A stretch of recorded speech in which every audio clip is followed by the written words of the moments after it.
ஐயோ இவ்வளோ பிரியாணியா? இதை பார்த்தாலே ஹார்ட் அட்டாக் வருங்க.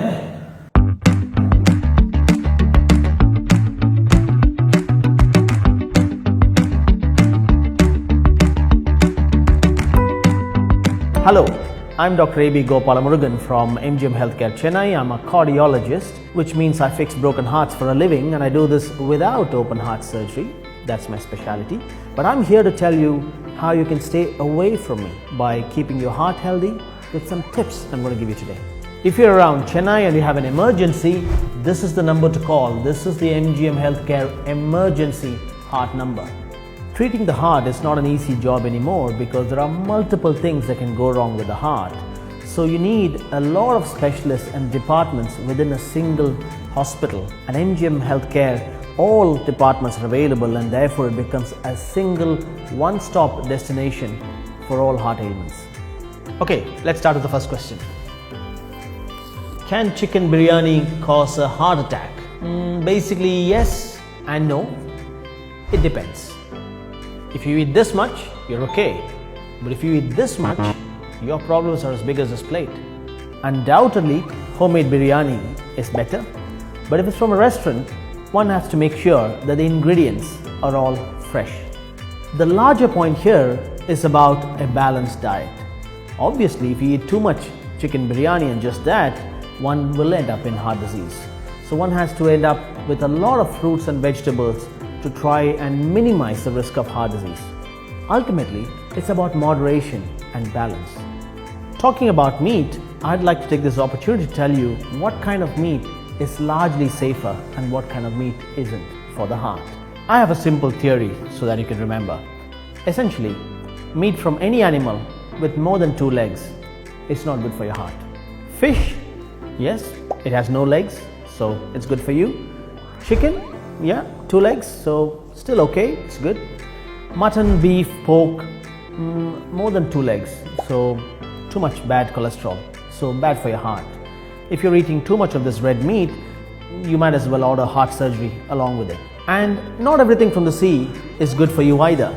For example, prawns. Prawns have a lot of cholesterol in them, so too much prawns is not good, because if you think about it, prawn has more than 2 legs. In fact, they have at least 20 each. So let's look at the next question. I'm a 70-year-old heart patient. Can I eat oily food? The answer I'm going to give you now is going to make your family really angry. But I owe you the truth. Even if you're a 70-year-old heart patient, you can eat oily food. So the answer is a loud yes. 40-50 சாப்பிட்டா தானே 70 பாதிக்கும், 70 சாப்பிட்றது 100 தானே பாதிக்கும். So சாப்பிட்டு சந்தோஷமாக இருக்கலாம். But in moderation. So you can have a bhaji or a samosa when you feel like it, but remember, portion control matters. You can't have bhajis 3 times a day, every day of the week. Perhaps you can have a plate of bhajis once a week, absolutely fine, but you got to balance it out with fruits and vegetables. You should also know that not all fat is bad fat. Remember, we're all made of fat, so the whole idea of thinking that all fat is bad, don't eat any fatty food, isn't right. In fact, it's about the quality of fat that you eat and the quantity. So high quality, but moderation in terms of quantity. That's what matters. Okay, next. Can I smoke just 2 cigarettes a day? அடிச்சா நல்லா அடிக்கணும். Minimum 10-15 cigarette அடிக்கணும். கடைக்காரனுக்கும் நல்லது, எங்களுக்கும் நல்லது. Seriously, smoking is a big no. But here's the good news.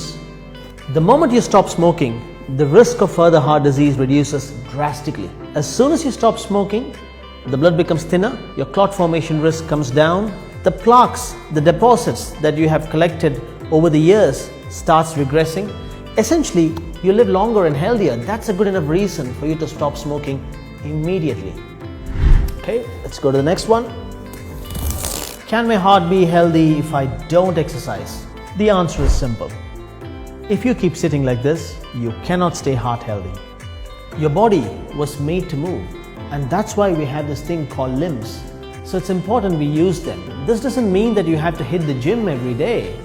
Just walking, standing, having this regular physical activity can help you have a healthy heart. Perhaps taking the stairs and avoiding the lift is a good thing, adds a lot of steps on a daily basis. Perhaps walking to the nearby store and avoiding taking the car or the bike will add a lot of steps further, thereby minimizing the risk of heart disease for you.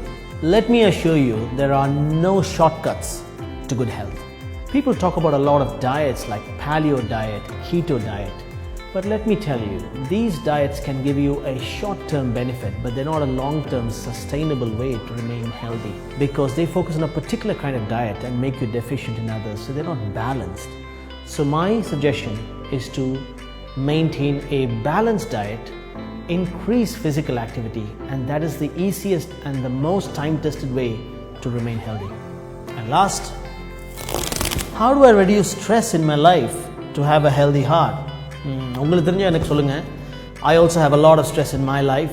See, there's nobody who's not stressed. Everybody's stressed. Someone without a job is stressed, somebody with a job is stressed, somebody who's not married is stressed, somebody who's married is even more stressed.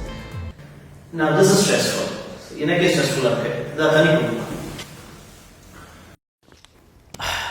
See, we can't control the world. We can only learn how to deal with it. So you need to learn how to deal with your stress. The easiest to deal with stress is good sleep. So good, sound sleep is the best medicine to deal with stress. Having a healthy routine can help. Maybe bringing in a hobby into your life can help you relax. Spend more time with your friends, family. Spending time with loved ones can help immensely.